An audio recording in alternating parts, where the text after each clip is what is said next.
The Cold War's frontline fighters began with the first generation of jet-powered combat aircraft to enter operational squadron service. Britain led the transition. The Gloster Meteor, having entered service during the Second World War, continued as a NATO frontline fighter into the early 1950s, equipping tactical squadrons across several European air forces. The de Havilland Vampire followed as a lighter, more austere complement, seeing widespread adoption among NATO members and export operators in the frontline role. France established its own jet fighter capability with the Dassault Ouragan, the country's first indigenously designed jet combat aircraft. The United States invested heavily in tactical jet power for the European theater and beyond. The Republic F-84 Thunderjet and its swept-wing successor, the F-84F Thunderstreak, became the backbone of NATO fighter-bomber strength across Western Europe. But the defining contest of the era unfolded over Korea. The Mikoyan-Gurevich MiG-15 arrived as a swept-wing revelation, demonstrating that Soviet aeronautical engineering had closed the performance gap with the West in a single generation of design. The North American F-86 Sabre met it directly, and the two aircraft came to define the first sustained jet versus jet air war. By the mid-1950s, the MiG-15 had already given way to the Mikoyan-Gurevich MiG-17, which refined the same aerodynamic concept with improved handling and transonic performance, entering extensive frontline service that would span more than 2 decades worldwide.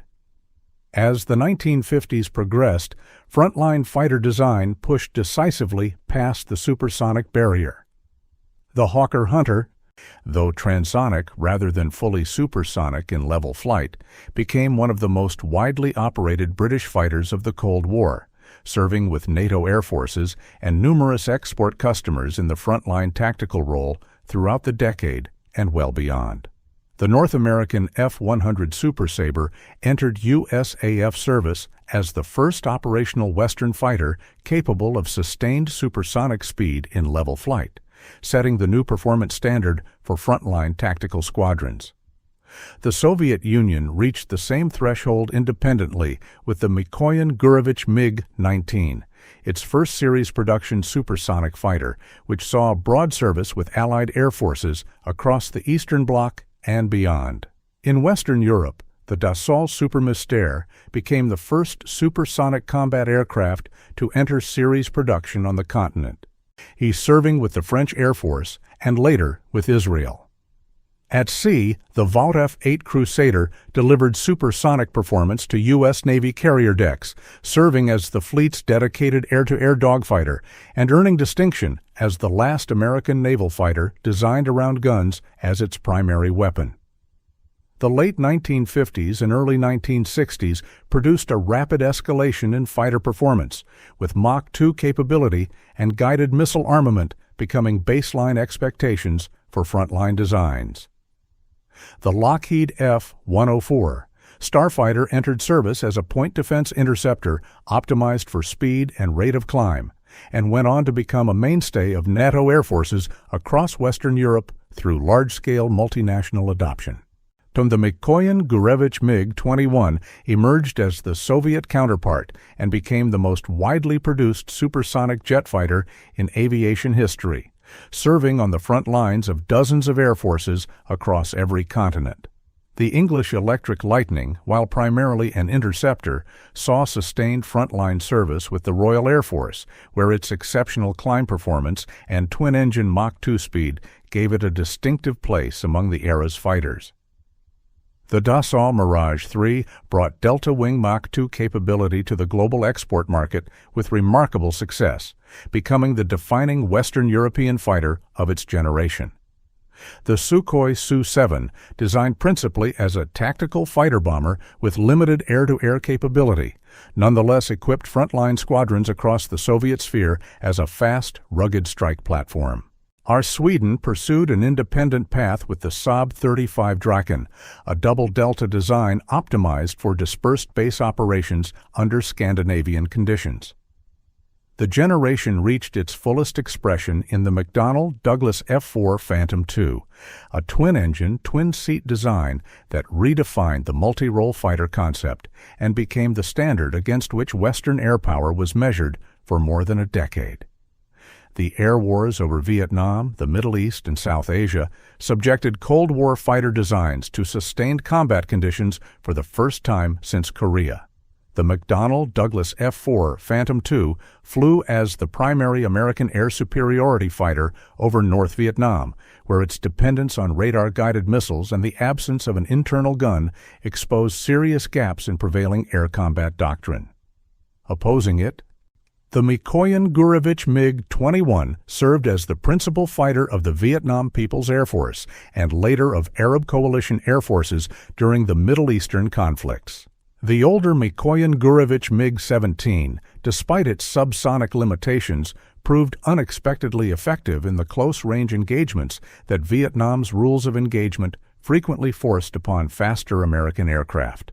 The Republic F-105 Thunder Chief operated primarily as a strike fighter over North Vietnam, bearing the weight of the USAF's early bombing campaign while engaging in air-to-air combat on a secondary basis.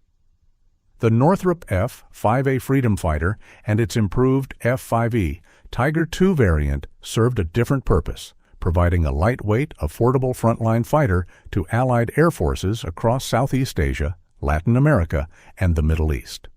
The Dassault Mirage 3 found its own proving ground with the Israeli Air Force, serving as the principal frontline fighter during the Six-Day War and the Yom Kippur War. By the late 1960s, variable geometry wing technology and expanding multi-role requirements began reshaping frontline fighter design on both sides of the Cold War divide. The Mikoyan-Gurevich MiG-23 became the Soviet Union's first production swing-wing fighter, entering widespread frontline service as a replacement for the MiG-21 across Soviet and Allied tactical squadrons. The Sukhoi Su-17 family, encompassing the Su-20 and Su-22 export variants, served primarily in the fighter-bomber role, operating from frontline bases across the Warsaw Pact and client states. The Dassault Mirage F-1 marked a departure from the Delta Wing formula, adopting a conventional swept wing to improve low-speed handling and serving as France's principal frontline fighter through the 1970s and 1980s with significant export sales. Israel developed the IAI Kfir as a domestic derivative of the Mirage airframe, re-engined with an American power plant. Its operational service remained concentrated within a small number of air forces. Sweden continued its policy of armed neutrality with the Saab 37 Viggen, a Canard Delta design capable of operating from dispersed road strips and fulfilling dedicated fighter, attack, and reconnaissance roles. The Panavia Tornado ADV represented the air defense variant of a multinational swing-wing strike platform adapted specifically for long-range interception duties with the Royal Air Force and a limited number of export customers. The fourth generation of Western fighters emerged directly from the lessons of Vietnam and the 1973 Arab-Israeli War, defined by advanced pulse Doppler radar, high sustained maneuverability, and beyond visual range engagement as a design baseline rather than an aspiration. The Grumman F-14 Tomcat entered U.S. Navy service as a fleet defense fighter, pairing variable geometry wings with the long-range AIM-54 Phoenix missile system to engage threats at distances no previous carrier-based fighter could reach. The McDonnell Douglas F-15 Eagle was designed from the outset as a dedicated air superiority platform for the USAF, built around the principle that no performance trade-off would be accepted in the pursuit of air dominance. The General Dynamics F-16 Fighting Falcon approached the same era from the opposite direction, originating as a lightweight fighter prototype before evolving into the most widely operated Western combat aircraft in history, serving with air forces across NATO and beyond in a broad multi-role capacity. The McDonnell Douglas F/A-18 Hornet brought full multi-role capability to the carrier deck, engineered from the start to perform both fighter and attack missions, without the compromises of earlier naval adaptations. France maintained its independent design tradition with the Dassault Mirage 2000, a return to the delta wing configuration updated with fly-by-wire flight controls and modern radar, serving as the primary French interceptor and multi-role fighter through the final decade of the Cold War. The Soviet Union's final generation of Cold War fighters entered development as direct responses to the American fourth-generation programs, and the Mikoyan MiG-29 was conceived as a lightweight frontline fighter intended to replace the MiG-23 in tactical squadrons, serving as the Soviet counterpart to the F-16. It paired a twin-engine layout with advanced infrared search and track capability and high close-range agility. The Sukhoi Su-27 filled the heavier end of the spectrum, designed as a long-range air superiority fighter to match the F-15 in performance and exceed it in internal fuel range, carrying a substantial weapons load and incorporating a sophisticated fly-by-wire control system. The Mikoyan MiG-31 occupied a more specialized position, serving primarily as a high-speed interceptor capable of sustained flight above Mach 2.